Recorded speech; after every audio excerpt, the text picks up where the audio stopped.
प्यार के साथ एक बार सल्लल्लाहु अलैहि वसल्लम के दुरूद पर पेश करें। अल्लाहुम्मा सल्ली अला सय्यिदिना अल्लाहुम्मा बारिक अला मुहम्मद व अला मुहम्मद कमा बारकता अला इब्राहीम मजीद। अल्लाह का बड़ा करम एहसान है। अल्लाह तबारक व तआला ने मुझे और आपको इस माह जुमा के दिन, माह शाबान के अंदर जुमा के दिन अल्लाह तबारक व तआला ने उसके कलमात के सत्ते से जो आज में पढ़ने और पढ़ाने के अल्लाह तौफीक दिया है। पढ़ने वालों को और पढ़ाने वालों को अल्लाह दोनों को भी अल्लाह तौफीक अता फरमाए, हिदायत के फैसले फरमाए। अल्लाह इनके कारोबार में, इनकी जान माल इज़्ज़त आबरू में अल्लाह तौफीक अता फरमाए। तो बिलखैर मेरे माँ बहनें और बेटियाँ तमाम से भी मेरी गुजारिश है कि इसी मकसद से एक इरादा एक तहिया कर लो कि इंशाल्लाह हर महीना एक एक घर में, एक एक डेट में, एक एक वक्त में हम एक तहिया कर लेंगे, पढ़ा लेंगे, ताकि एक जगह हम जब पढ़ाएंगे तो एक हदीस आपके सामने रखा जाएंगे। तो हदीस पे जब घर वालियाँ, अब तो अक्सर तो क्या हो गया कि हम मदरसों में जाके, मस्जिदों में जाके, हदीस बयानों में जाके हम सुन लेते, लेकिन माँ बहन बेटियों मस्जिदों में नहीं आ सकते, तो इन लोगों को सुनने के लिए बहुत बड़ी मुश्किल है। पहले तो हमारा गांव का इलाका है, इस इलाके के अंदर हदीस की बात चलना बहुत बड़ी तकलीफ़ के साथ होती है। तो इस एतबार से अल्लाह ने मौका दिया और थोड़ा सा एक आयत करीमा के ज़रिए से पहले हमारे पास क्या था, नाता सलामों का इंतज़ाम था, लेकिन अल्लाह ने एक जहन में एक मुतवज्जे किया, यहाँ बोल के नहीं, गुरत्याल बोल के नहीं, ऐसे कई इलाके में हैं। अल्हम्दुलिल्लाह वक्त काफ़ी नहीं है अब आप लोगों के पास बैठ के वक्त ज़्यादा से ज़्यादा करने के लिए, एक जगह बोल के नहीं, कई जगह में है। कहाँ कहाँ पे इस वक्त अल्लाह का ये काम इंतज़ाम ले रहा है, औरतों में बात हो रही है और जो हदीस की बातें चल रही है, और ये कलमात के ज़रिए से बहुत से ऐसे लोग हैं अल्हम्दुलिल्लाह कि जो फ़ायदे पाए हैं इस कलमात के ज़रिए से। मैं एक ही बात, कहीं भी जा रहा हूँ एक ही बात कर रहा हूँ, अगर हमारे बुखार आती ना सबको, लेकिन इस दौर में नहीं आना, वैसे भी दौर आने, लेकिन ये दौर में नहीं आना। बुखार आई, टैबलेट डाल लेते, कम हो जाती, तो टैबलेट के ज़रिए से कम हो जाती। क्या टैबलेट खुदा है? नहीं है। अगर बाद लोगों का अक़ीदा क्या है, मौल साहब कहने देंगे, दुआ पढ़ा लेंगे, कम हो जाती। मौल साहब दुआ पढ़ के पूरी, क्या मौल साहब खुदा है? नहीं है, लेकिन अक़ीदा है। कुरान में वह ताकत है जो कि अल्लाह तबारक व तआला ने उस कलामुल्लाह के सदक़े में आगे वाले को शफा दे रहा, बीमारी से महफूज रख रहा और बीमारी रहने वाली बीमारी को दूर कर रहा। तो इस एतबार से वहाँ पढ़ाया जा रहा। अब गोली टैबलेट खा रहे हैं तो हमारा अक़ीदा उस पर है, तो उसके ज़रिए से हमारे सेहत मिल रही है, ताकत मिल रही है, क़ुव्वत मिल रही है, हमारी बीमारी दूर हो रही है। तो घर की भी बीमारी है, घर का भी बुखार है, इस घर को बुखार निकालना बोले तो टैबलेट डालना। कौन सा टैबलेट? कुरान कभी टैबलेट बनता, कभी दुरूद टैबलेट बनता, कभी आयत करीमा टैबलेट बनते।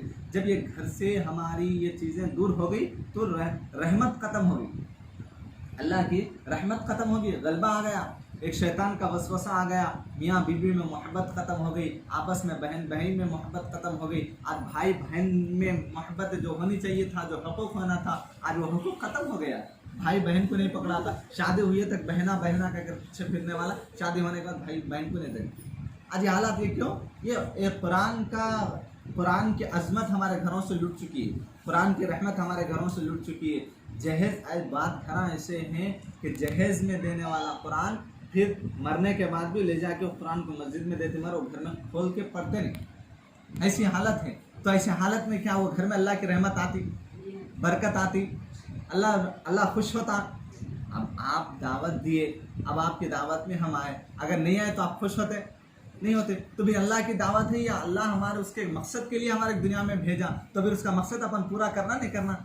अपने घर में बच्चा है, बेटा है, बहन है, या भाई है, या आपके शोहर हैं, तो हमारा फरीज़ा क्या है? अजान होगी तो उठाना, उनको उठा के नमाज़ को भिजाना।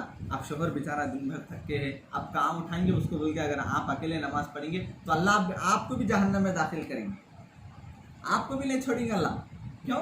इसलिए कि अब वो बंदा बोलेंगे अल्लाह से, फरियाद करेगा, अय अल्लाह मैं तो गलबे में था, मैं तो सो रहा था, मैं तो थकावा था, मुझे नींद उशार हुई, मेरी बीवी की नींद उशार हो चुकी थी, लेकिन उन मेरे को उठा सकती थी, लेकिन मेरे को उठा ही नहीं, तो मैं कैसा जन्नत में? अल्लाह मैं आज मेरी बीवी को छोड़ के आप तो मेरे डायरेक्ट जन्नत कैसा देता? मेरी बीवी जन्नत कैसा देता, मेरे जहन्नम कैसा? अल्लाह वो एक अदा पे, वो एक बात पे अल्लाह तबारक व तआला जन्नती होने वाली बीवी को भी जहन्नम में ढकल देता। क्यों?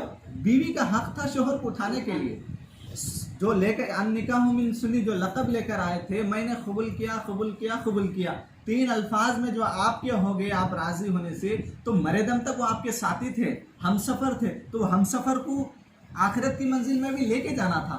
आप हिदीनत सिरातल मुस्तकीम के रास्ते पे भी लेके जाना था, लेकिन आपका फरीजा था, लेकिन आपने दिन भर की कमाई के एतबार से उनको थकावन छोड़ के आप आपके लिए नमाज पढ़ी, तो वो नमाज भी आपके लिए काम नहीं देने वाली।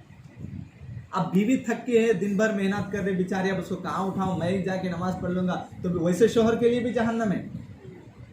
यानी गोया अपने पास जितने भी मौजूद हैं इन सबको भी लेके जाना हमारा फरीजा है, बोलना हमारा काम है। अगर नहीं सुना तो अल्लाह वालम भी सब, अल्लाह जब तक हिदायत नहीं देता कोई बंदा मस्जिद में नहीं आता, नमाज नहीं पढ़ सकता। अल्लाह जब तक हिदायत देता तब जाके मस्जिद में नमाज पढ़ता।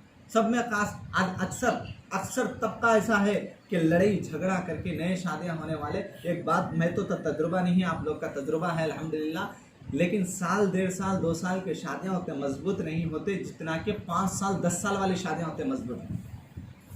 उलमा की हकीर बात है, इनकी सोच कहाँ कहाँ है, इल्म का खजाना है। अरबी में फारसी में शार है, ता मर्द सखुन ना गुफ्ता हो बाशत व आइब हुनर ना हफ्ता हो बाशत, मतलब आगे वाला जब तक बात नहीं करता तो उसका आइब हुनर छुपे रहता, जब उन बात करता तो उसका आइब हुनर दिख जाता। तो यानी इल्म वालों की अकल और इल्म वालों की सोच अगर देखना चाहती तो हम उनके महफिलों में बैठे तो उनकी सोच और उनकी अकल को पहचान सकते है ना। आज के नए शादियां उतने मजबूत है, नए रिश्ते उतने मजबूत है मियाँ बीवी के नहीं है। वही अगर 10 साल 5 साल के बाद उन पे अगर कोई हमला भी कर देंगे ना तो वो लोग टूटेंगे नहीं, उनके बीच कोई बिछड़ाना भी चाहा तो टूटते नहीं रिश्ते, वो उतने मजबूत हो जाते। लेकिन नए रिश्ते खुदखुदे हो जाते हैं। लेकिन इस वक्त अल्लाह की मदद लेना बहुत ज़रूरी होता है, इस वक्त अल्लाह की तरफ मुतवज्जो होना बहुत ज़रूरी होता है। तब जाके अल्लाह इन दोनों के अंदर मोहब्बत खुलूस पैदा करता है, तब जाकर अल्लाह इन दोनों के अंदर वह ऐसा नशा पैदा करता है जो कभी किसी के बिछड़ाने से बिछड़ता नहीं। हकीकत बात है नहीं। आज 2 साल 3 साल के शादियों में उतनी ताकत नहीं रहती, लेकिन 5 साल 10 साल की किस लिए नहीं रह रही है ताकत। हमने अगर शादी से पहले जवान बच्चे को या बच्ची को अगर हम दीनी तालीम सिखाते या उनके शादी के मसाइल को सिखाते, या जवान बच्चा है तो बीवी के साथ क्या हकूक़ पेश करने चाहिए, अगर हम शादी से पहले बच्चे को एक हदीस एक आलिम के पास या इमाम के पास जाकर उसको शादी के मसाइल को सिखाते तो आगे चल के ऐसे मसाइल ना पैदा हो।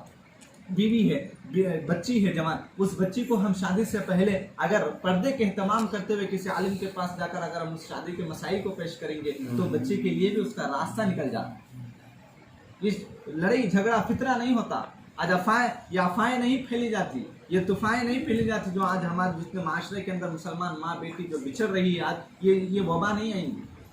इसकी सब वजह वही है कि हम दीनी तालीम से दूर हो गए, हमारे इदारे भी बंद होना शुरू हो गए। दीनी तालीम से हमारा घर महरूम हो गया तो हमारे घरों के अंदर भी फसादात, लड़ाई झगड़ा शुरू हो गई। अगर हम दीनी तालीम के अंदर अब फरीज़ा बनता माँ का, बीवी का, कि फजर की नमाज के बाद अक्सर तब मैंने बड़ों से सुना है, फजर की अज़ान हो जाती, हो जाने के बाद अज़ान से लेकर नमाज के टाइम तक जो टाइम बाकी होता वो टाइम में 2 रकात सुन्नत फजर की सुन्नत, अल्लाह के नबी करीम सल्लल्लाहु अलैहि वसल्लम क्या करते थे, ज़्यादा फ़र्ज़ नमाज घर में पढ़ते थे, फ़र्ज़ नमाज मस्जिद में पढ़ते थे, सुन्नत घर में आके पढ़ते थे। यानी फ़र्ज़ मस्जिद में ही फ़र्ज़ है, दूसरी जगह नमाज नहीं होती वो।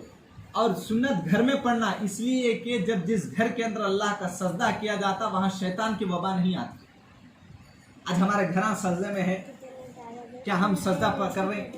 फ़र्ज़ नमाज घर में मस्जिद में पढ़ के सुन्नत घर में पढ़ रहे हैं। हमारे कहाँ उतना मौका मिलता, जुम्मे के दिन में ऐसे टाइम में आती, मालूम है खुतबा देते इस टाइम में आते, उसके बाद अस्सलाम वालेकुम दुआ थोड़ी लंबी हुई तो पेट में दर्द हो तो बोल सब इतनी लंबी दुआ करते हैं, बोल के उठा लेकर निकली, चल फिर सलाम फेर को मैं 2 रकात सुन्नत पढ़ते, पीछे देखे तो एक जना भी नहीं रहता, सबके सब गए। अरे आज जान दे भाई, घर में जाके नमाज पढ़ते होंगे, बहुत बड़ा सवाब का दिन है, ऐसा भी जाके देखे कहाँ के जुम्मे के दिन नमाज जाके घर में पढ़ता, गच्चू को मान लेते बैठता। मगर ना, हाँ एक बात खास तौर मर्द के लिए भी औरत के लिए भी लाजमी है कि दिन भर आप काम कर रहे हैं आपकी बीवी बच्चों को पालने के लिए, सही है नहीं, बीवी बच्चे घर को पालने के लिए। अल्लाह के नबी ने तिजारत करने का हुक्म दिया, लेकिन करो, लेकिन करने के एतबार से करो। लेकिन आप आपकी खबर के लिए क्या तैयार करें, आप आपकी मंजिल के लिए क्या क्या तैयार करें। अब ये घर बनाया गया, ये घर के लिए कितनी मेहनत करना पड़ा, कितना मेहनत करके इसको घर बनाया, फिर प्लास्टिंग किया गया, फिर उसके बाद पानी मारा गया, क्यूरिंग किया गया, कलर का इंतजाम, इलेक्ट्रिशियन का, कितना इसके लिए मसला उठाना पड़ता, तब जाके ये घर बनता। लेकिन मट्टी का घर, सादा सीधा घर, कीड़े मकोड़ों सांपों बिच्छों का इल्गात का घर है, तो भी उसके लिए क्या तैयार करें अपन। आप बीवी हैं तो आपके